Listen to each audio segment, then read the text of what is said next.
Bonjour, bonjour Marc. Nous sommes à la table de mousse. Bon, la cuisine de mousse est derrière toi. Hein. Il n'y a pas grand monde. On est en presque fin de confinement. Est-ce que tu confirmes qu'on commence vraiment à espérer concrètement le 8 juin? Est-ce que tu confirmes cette rumeur qui court parmi les Personnellement, moi je pense que le 8 juin on pourra ouvrir. Parce que voilà, le 8 juin, ça fera pratiquement 3 mois qu'on nous a stoppé, zéro activité depuis 3 mois. Il faut bien que ça reprenne à un moment ou l'autre, il faut bien qu'on revienne à la normale tout doucement. On a donné priorité à d'autres secteurs, ce que je comprends. Voilà, à un moment ou l'autre, l'Horeca doit reprendre aussi, quoi. Tu me disais, il y a quelques minutes, tu me disais que tu étais un peu, tu te sentais avec ton équipe un peu comme des chiens de compétition tenus en laisse là, juste avant qu'on les lâche. Le 8 juin, ça va faire dans 3 semaines à peu près. Vous êtes prêt dans la tête, vous attendez que ça? On est au taquet psychologiquement et on attend que ça. On attend que ça, qu'on donne le feu vert pour attaquer. Voilà. Après, on va redémarrer comme on avait arrêté, quoi, comme avant. Comment est-ce que tu as vécu ça? Tu m'as dit on t'a dit le jeudi, que demain soir, boum, tu devais fermer le vendredi. Voilà, au début, comment ça s'est vécu ça? Au début, c'est vrai que je l'ai mal pris. Allez, comme chacun de mes confrères, du jour au lendemain, on nous dit voilà, il faut arrêter. Le restaurant a été complet déjà jusqu'à fin mars. On a fait rentrer de la marchandise parce qu'on faisait un événement en plus. Du jour au lendemain, on dit demain à minuit, tu dois arrêter. C'est normal qu'on avait un dégoût. Oui, et puis tout ton stock perdu. Stock perdu, on l'a distribué à la famille, les amis, etc. Et tout. Voilà, on s'est nourri nous-mêmes de ça aussi. Bon, heureusement qu'on avait ça entre-temps. Oui, parce que faire la file dans les magasins, non, ça c'est vraiment pas ma tasse de thé. Mais voilà, heureusement qu'on avait ça. C'est vrai qu'au début, j'étais dégoûté, je ne voyais pas le bout du chemin. Voilà, après on a dit c'est comme ça, et on l'a accepté, quoi. Donc on l'a accepté dans le bon sens en disant ouais, bientôt on va recommencer. Bientôt on va recommencer et ça va être comme avant. Ça ne t'a jamais effleuré que ça pouvait durer 5-6 mois, ne sachant pas du tout où on allait? Non, c'est vrai qu'au début je me disais un mois, ça sera un mois. Après voilà, comme on voyait la situation, comme je voyais comment ça se passait et tout, je me disais non, à mon avis ça va pas être pour le mois de mai non plus. Mais le mois de juin, je pense que sera... Ça ferait 3 mois donc. Ça fera presque 3 mois, le 8 juin. Ça fera quasi 3 mois. Donc, mais je sais que tu as une autre vision. Alors c'est vrai qu'on entend beaucoup de choses concernant l'Horeca ces derniers temps. On lit beaucoup de choses. Il y a eu dernièrement sur la Grande Place l'opération avec toutes les vestes des chefs mises par terre, etc. Symbolisant finalement la mort aussi de la souffrance de plein de restaurants.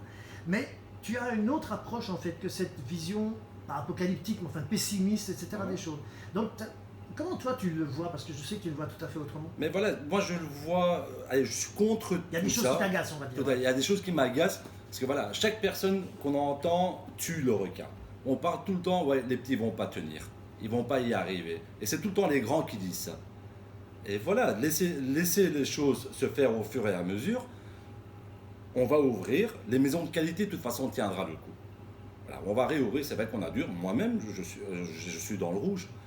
Alors que désolé de le dire, mais je suis dans la merde, j'ai bien travaillé pendant des années, et voilà, on a dur, mais voilà, ça sert à rien de mettre encore un coup de couteau dans l'Horeca en disant ouais, on va pas tenir si ça continue comme ça. Non, voilà, on va ouvrir, peut-être que ce sera plus calme qu'avant, avec la distanciation sociale ou qu'on doit adapter sûrement certaines choses, voilà, on est au courant de rien encore.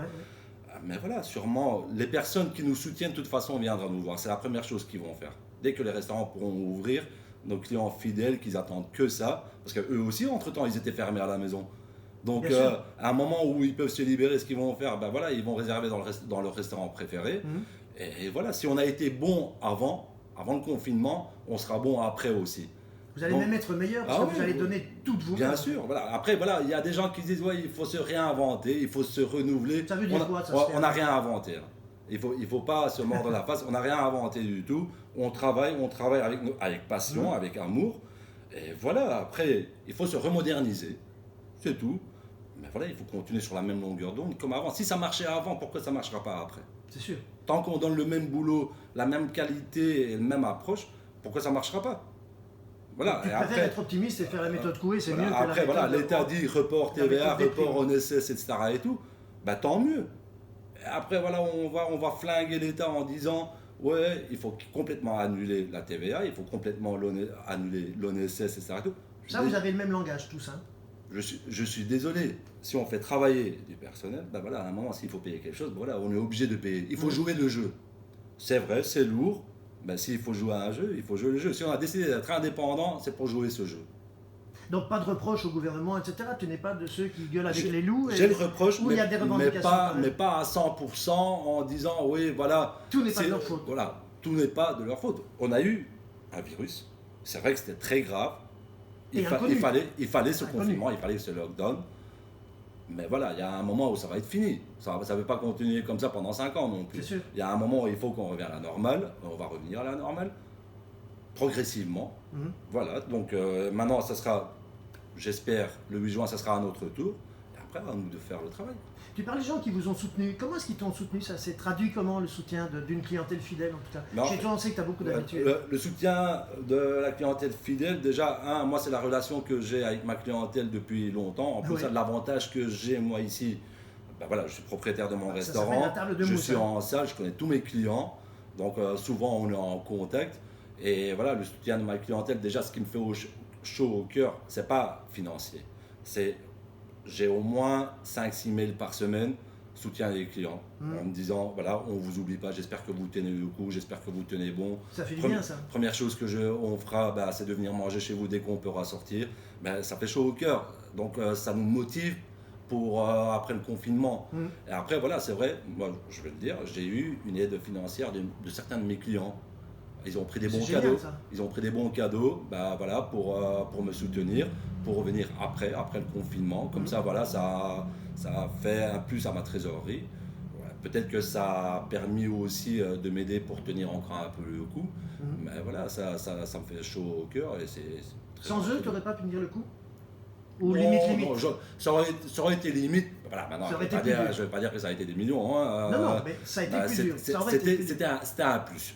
Ouais. C'était un plus en tout cas de leur part. Et voilà, après, voilà, une fois que l'État nous permet le rassemblement et tout, ce que je compte faire, c'est comme une inauguration pour remercier toutes ces personnes. Faire la fête. Autour d'une soirée avec du champagne, avec d'autres choses, des petites mises en bouche et tout, pour leur remercier de leur soutien dans des moments difficiles. Rappelle-moi combien de membres de personnel tu as entre la cuisine. D'ailleurs, comment va ton chef? Parce qu'il est quand même. C'est ton pied gauche, ton bras droit, ton oreille droite. C'est moi. Hein, voilà, c'est toi. Non, il va très bien. Il va très bien. Voilà, il a dur aussi pour le moment, comme le reste du personnel. Bien sûr. Voilà. Ils sont combien en tout dans ton équipe, cuisine et salle? Au total, avec moi, on est à 5. À 5. Ouais. Et donc là, toi, tu arrives à garder tout le monde? Tu vas pas là, ce que je fais, je garderai tout le monde. D'office, voilà, parce que j'ai déjà des réservations pour le 8 juin.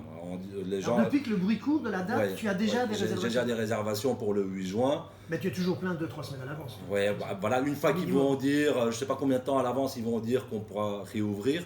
Moi, une fois qu'ils disent que le restaurant est ouvert, les gens vont s'acharner sur les réservations. Donc, je ne me fais pas de doute à ce point de vue. Déjà, voilà. Juin, juillet, août, on sera ouvert, il n'y aura pas de fermeture. Oui. Et toute l'équipe sera là aussi, donc on en a parlé. Tu penses que vous allez devoir compter sur une clientèle davantage belge, évidemment? Est-ce que tu crois qu'ils vont être convaincus, les Belges, de revenir découvrir le centre de Bruxelles, etc. Je parlais de ça avec Rudy Van Lancker l'autre jour. Je suis optimiste. Ils vont revenir, les Bruxellois? Oui. Ouais.